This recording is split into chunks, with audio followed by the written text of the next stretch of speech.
Tous les ans, l'association Les Amis de Daniel Grondin, en partenariat avec la médiathèque des Pennes Mirabeau, organise un concours pour attribuer le prix littéraire jeunesse Daniel Grondin. Il est décerné lors des journées du livre jeunesse de la ville des Pennes Mirabeau. Et malheureusement, cette année, le festival n'a pas pu avoir lieu en raison des conditions sanitaires difficiles que nous vivons tous. Tous les ans, les Amis Daniel Grondin font appel à notre association, La Voix des Bulles, association pennoise spécialisée dans les podcasts sur la bande dessinée, pour filmer et enregistrer des entretiens avec les lauréats. Les conditions étant ce qu'elles sont, nous avons été contraints de faire ces enregistrements à distance, sans vidéo pour permettre d'avoir une certaine qualité d'audio, et avec toutes les difficultés techniques que cela peut engendrer. Nous excusons par avance si la qualité n'est pas fantastique, mais ces entretiens restent audibles et j'espère que vous prendrez autant de plaisir à les écouter que nous en avons pris à les enregistrer. Bonne écoute! Nous recevons Lalou, auteur entre autres de Pied de bois, qui s'est pas mal fait remarquer son dernier roman jeunesse, mais aussi de Où le vent te mène, donc autrice de romans jeunesse. Bonjour. Bonjour. Ta dernière nouveauté, c'est Pied de bois, sorti aux éditions Zébulo, un roman qui a l'air d'avoir été plutôt bien reçu par la critique, en tout cas de ce que je vois sur Babelio. Comment est-ce que tu résumerais ce livre, le pitch, le truc qui nous donnerait envie de nous jeter dedans? Alors, c'est un livre qui sort un peu des sentiers battus. Ça pourrait passer pour un roman d'aventure, mais pas que. Ça pourrait passer pour une fable socio-historique, un peu philosophique, mais pas que. Euh, c'est un roman que j'ai écrit en pensant très fort à en faire une BD, je l'avoue, d'ailleurs. Et voilà, c'est une aventure, c'est un voyage, il y a un peu de mythe, un peu de légende, un peu d'historique, un peu d'humain aussi. Voilà. J'avoue qu'en lisant un peu le pitch, effectivement, ça fait beaucoup rêver. On est sur du voyage, on est sur Un peu d'exotisme aussi. ouais, l'exotisme, sur la Compagnie des Indes. C'est présenté comme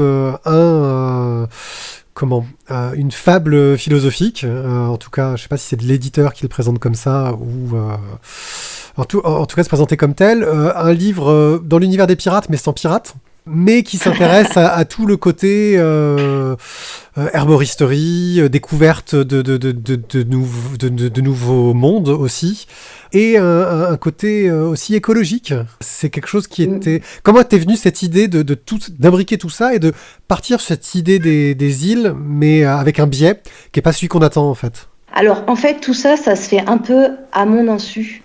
C'est-à-dire qu'avant de commencer le roman, je ne pensais pas qu'il y aurait tout ça dedans. C'est une espèce de gâteau que j'ai fait avec des ingrédients que j'ai cueillis pendant, on va dire, 1 an et demi de voyage et de recherche. Le côté écologique, en fait, ça partait pas d'une volonté militante du tout.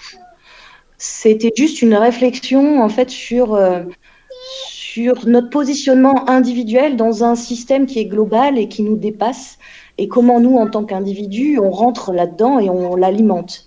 Mais sans jamais dire ça c'est bien, ça c'est mal, ou voilà ce qu'il faut faire. Parce que je n'ai pas la prétention d'avoir une solution ou de porter un jugement sur quoi que ce soit. C'est plus voilà, un questionnement. Et c'est vrai que l'histoire de la Compagnie des Indes, alors pourquoi ça je pense que ça vient du Muséum d'histoire naturelle à Paris. Hein. Enfin, ça remonte à loin l'affaire.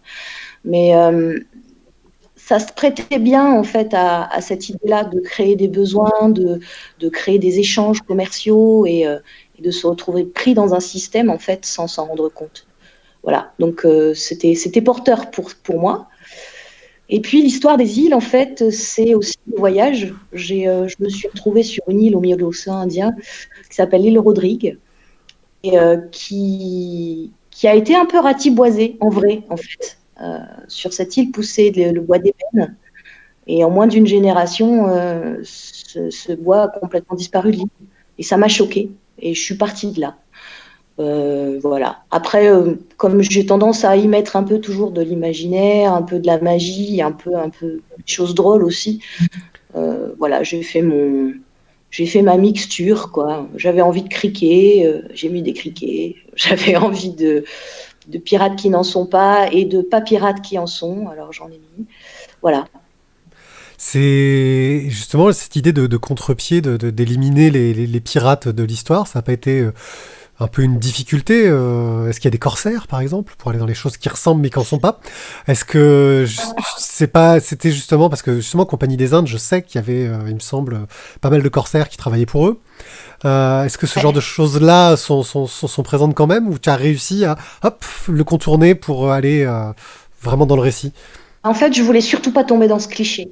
Parce que je viens de la Réunion, donc c'est quelque chose qui est très inscrit dans le folklore aussi, hein. La piraterie, ça fait partie de l'histoire et tout ça. Mais c'est aussi comme une espèce de, comment on pourrait dire, d'appât. Et je voulais pas jouer ce jeu-là.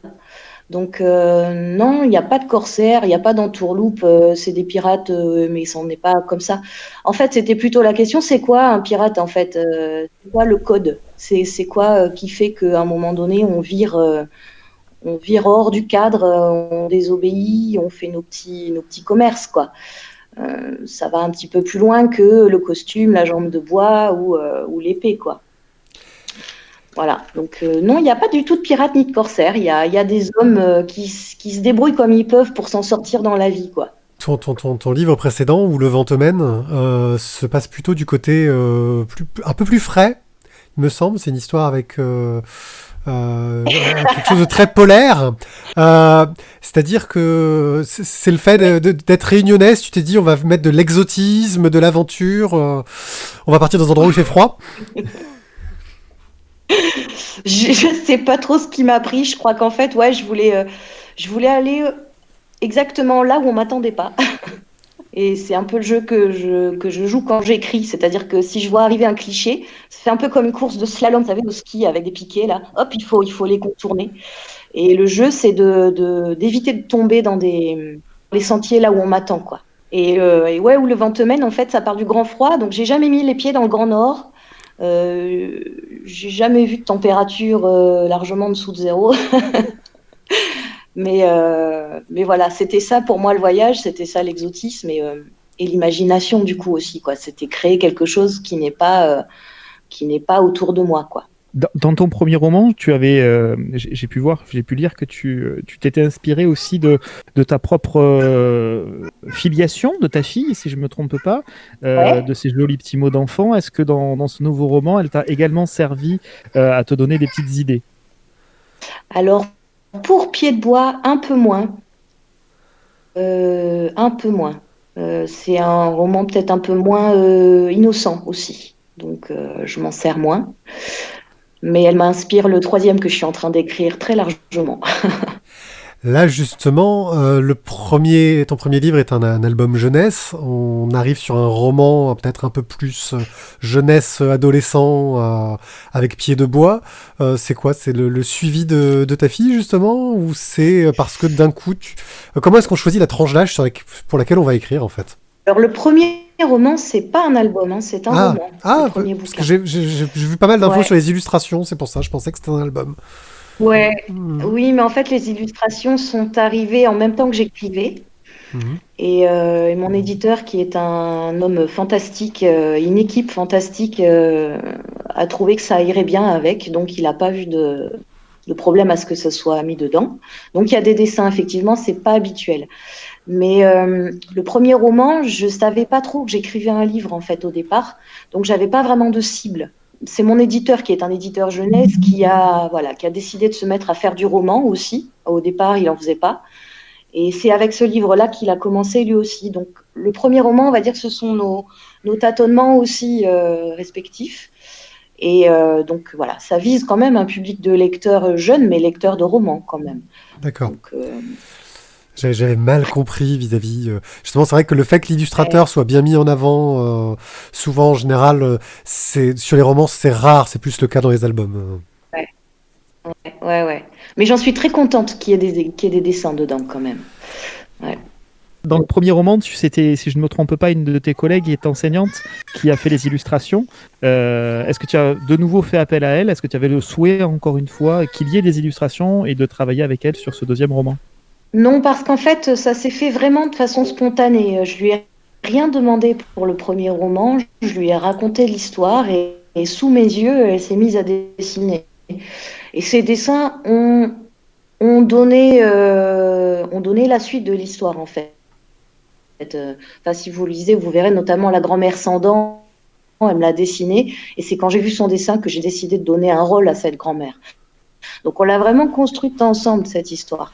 Et le deuxième roman, c'était plus la même optique. Déjà, j'étais plus vraiment en contact avec elle à ce moment-là parce que on avait chacune nos chemins. Et c'était pas du tout écrit dans le même but.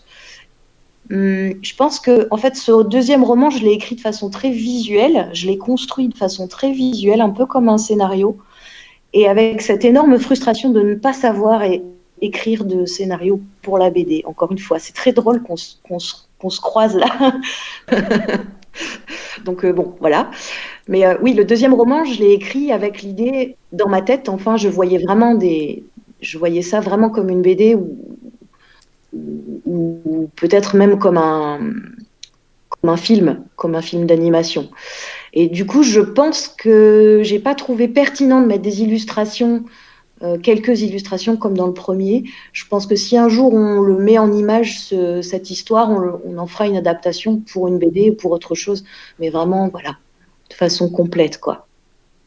Est-ce que tu serais prête justement à travailler avec un dessinateur de bande dessinée et lui faire s'approprier ta propre histoire? Parce que c'est pas toujours évident que de lâcher son bébé. Alors le bébé, je l'ai lâché déjà puisqu'il existe, donc il est plus à moi. Et puis oui, j'ai déjà demandé d'ailleurs à quelques personnes de ma connaissance. Bon, malheureusement, ils sont tous overbookés jusqu'à au moins 2025. Donc, voilà. Après, bon, ce qui est difficile dans ce projet-là, c'est qu'il faut connaître des gens, il faut avoir des contacts. Et là, c'est un peu limité. Mais oui, enfin, je serais vraiment tellement ravie que quelqu'un ait envie de travailler sur cette histoire que voilà, avec grand plaisir, quoi. Je pense que après je suppose que c'est une histoire de feeling, mais jusqu'à présent tout s'est fait comme ça. Je vois pas pourquoi ça changerait. Voilà. Mais est-ce que dans le fait d'avoir des fois une illustration sur tes romans, est-ce que tu n'as pas peur que des fois ça enlève une partie de l'imaginaire du lecteur, d'avoir déjà un visuel qui est proposé? Oui, mais encore une fois, ça dépend aussi de l'intention qu'il y a quand je l'ai écrit ce bouquin. Je les avais dans la tête, mes images, et j'avais vraiment cette construction de l'histoire et des personnages comme quelque chose de mis en image. Donc, non, enfin voilà, je pense que les lecteurs de BD ne se plaignent pas qu'on leur enlève une part de leur imaginaire. Je pense que voilà, il y a toujours largement la place quoi, pour étendre l'univers qu'on a sous les yeux, que ce soit en mots ou en images. Donc non. Non, je pense que ça serait même plutôt un plaisir quoi, de, d'ajouter une dimension quoi, à l'histoire qui serait la dimension de l'image. Ouais. Est-ce que tu as l'impression d'écrire pour la jeunesse ou est-ce que c'est juste l'histoire que tu as envie de raconter et c'est sur ce public que ça correspond? C'est ça. Deuxième solution. Ouais. C'est-à-dire que tu Ouais. écris, c'est ce que tu as envie d'écrire. Et puis bah ça tombe bien, c'est pour la jeunesse, tu connais éditeur jeunesse, c'est parfait. Et donc tu pourrais, sans t'en rendre compte, être amené à écrire quelque chose de plus adulte. En Alors, il y a gros. quelqu'un qui m'a posé cette question au salon de Montreuil. Pourquoi n'écris-tu pas pour les adultes?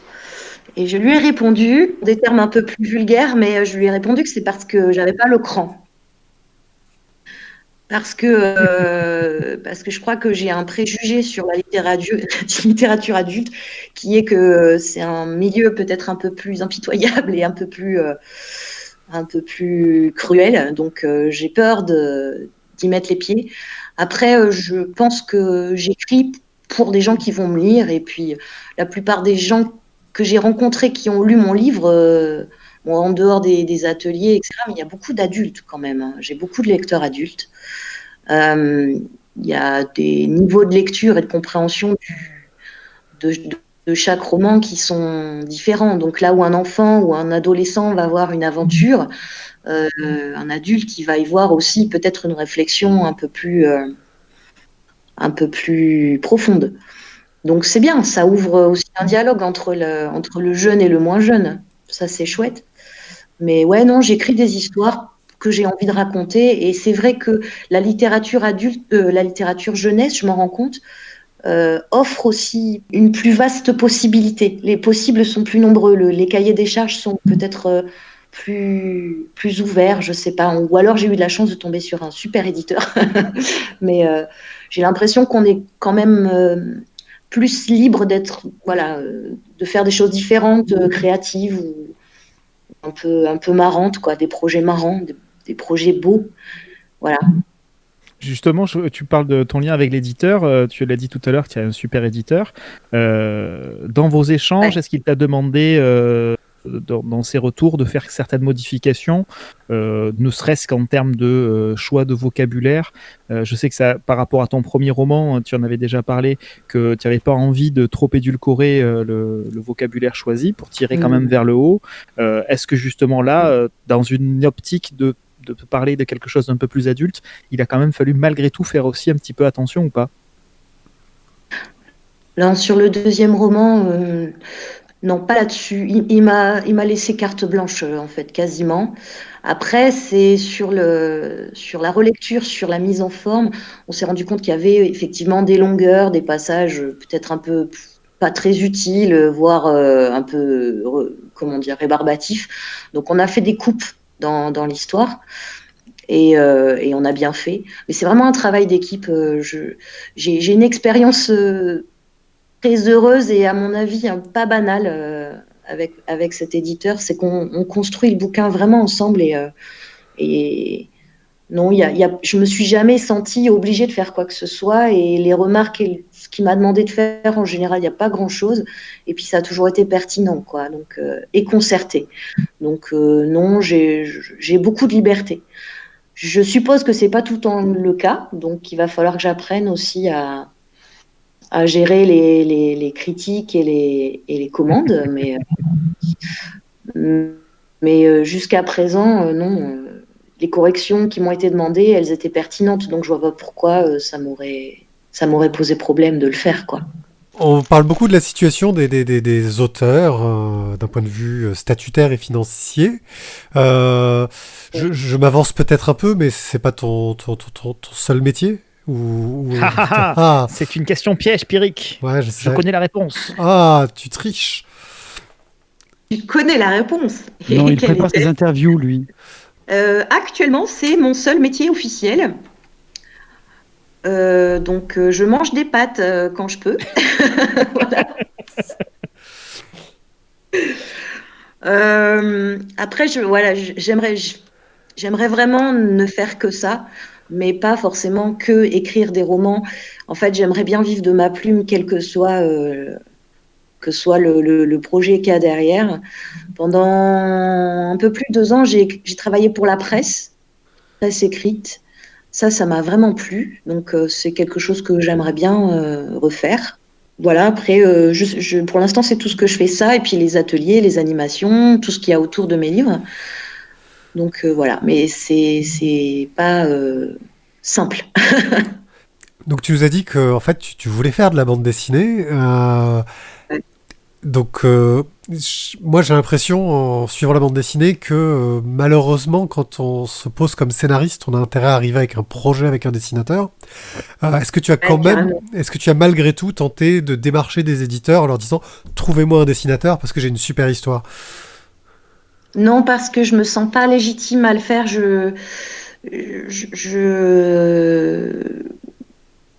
Mon roman est un roman pour l'instant, alors il faudrait que je le réécrive sous forme de scénario et Ça pourrait être avec d'autres histoires que tu aimerais voir en BD. T'as pas encore trouvé l'histoire qui t'encouragerait à le faire en fait. Ouais, non, c'est surtout que j'ai pas trouvé le courage de le D'accord. faire au risque de m'entendre dire non mais ça c'est pas sérieux, quoi. C'est ce qu'on appelle le Enfin, syndrome de l'imposteur. Et oui. Peut-être que la solution se trouve dans le principe des ateliers où tu vas avoir justement d'autres dessinateurs ou d'autres scénaristes pour t'épauler. et peut-être te donner aussi confiance et te faire mettre le pied à l'étrier.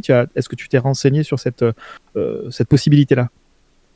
Et ben c'est justement aussi pour ça que je suis venue, comme on dit chez moi, j'ai sauté la mer et que je me suis, ouais, parce que c'est vrai qu'à La Réunion, même si c'est hyper dynamique et que c'est une région vraiment qui se bouge du côté du livre, hein. D'ailleurs, moi, j'ai eu une bourse d'écriture là pour mon troisième roman qui me permet de bosser sur mon livre là sérieusement et pleinement.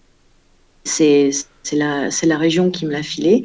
Donc c'est un territoire très dynamique. Donc il y a des choses qui se passent quand même du côté du livre à La Réunion. Mais voilà, j'ai fait le choix aussi de venir par ici pour avoir la chance de rencontrer peut-être plus de monde et de participer à des choses dans ce goût-là, ouais, des ateliers, des salons aussi, rencontrer d'autres professionnels, quoi. C'est nécessaire, quoi, quand on fait ce métier-là. Eh ben, on va parler un peu de tes lectures. Quelles sont tes dernières découvertes en bande dessinée? Parce que nous, c'est notre sujet de base, mais aussi peut-être en littérature jeunesse, en roman. De quoi est-ce que tu pourrais nous Alors, parler? le truc, c'est que j'ai pas tellement découvert des nouveautés ces derniers temps parce que j'étais un petit peu dans les cartons. Donc, j'ai pas vraiment traîné en librairie ces derniers temps, mais je suis tombée sur une vieille BD. Alors, je suis tombée là-dessus, en fait, dans une petite maison. Et le truc s'appelle L'autre monde. Et je connaissais pas, aux éditions d'Argo, de Rodolphe et Magnan. Oui, j'aime beaucoup Magnan. Et voilà, donc je l'ai survolée pour l'instant, mais elle me tente bien. Elle a l'air bien barrée. Et je pense que ça va beaucoup m'inspirer aussi pour l'histoire sur laquelle je travaille en ce moment. Voilà, donc c'est ma petite découverte qui n'est pas une nouveauté, mais qui m'a l'air bien sympathique. Et tu travailles sur quoi en ce moment? Je travaille sur un roman jeunes adultes qui part dans le monde du rêve. On va explorer un peu le monde du rêve. C'est une histoire un peu barrée aussi, qui se passe dans une cité avec des normes un peu particulières. Voilà, si t'es normal, tu as le droit d'exister. Si t'es pas crédible, si t'es pas probable, c'est donc que tu ne peux pas exister, donc tu n'as pas de papier et tu deviens donc un rebut de cette société. Et donc s'organise un peu comme ça une aventure entre les normaux et les improbables, avec un questionnement sur ce que c'est que la norme et ce que c'est que d'exister ou pas exister. Voilà. Donc dans tout ça, il y a une fille qui s'appelle Tilia et qui va découvrir comment ça fonctionne et participer un peu aussi à une sorte de révolution. Et tu t'es mis une deadline pour ce projet? Ouais, ben, j'en ai une parce que du coup, j'ai touché une bourse d'écriture. Donc maintenant, il faut quand même que je l'écrive, ce livre. Et puis... Tu n'es pas en vacances, madame, hein? Et non. Non, j'aimerais bien le finir fin 2021, j'aimerais bien le rendre. Ensuite, j'ai un compagnonnage en fait sur l'écriture de ce roman-là avec Julia Billet, qui est une autrice qui est du côté des Vosges et qui a fait d'ailleurs 2 adaptations BD là, de son roman. Et puis voilà, j'aimerais bien sortir fin d'année 2021 dans l'espoir qu'on puisse refaire des salons du livre à la fin de l'année, ça serait bien. D'accord, merci beaucoup. Vœu. Merci beaucoup d'avoir répondu à nos questions. Donc je rappelle que nous faisons cet enregistrement autour du prix Daniel Grondin et on espère peut-être un jour pouvoir faire une interview en vrai et voire même t'inviter pour une émission autour de ta prochaine bande dessinée. Sait-on jamais. Oh, ça serait trop bien. Bon, alors j'en profite, je passe un petit message. Illustrateur d'ici et d'ailleurs, si ça vous intéresse, penchez-vous sur mon histoire et puis contactez-moi, on en reparlera. Merci beaucoup, à très bientôt, au revoir. Merci. Merci Lalou.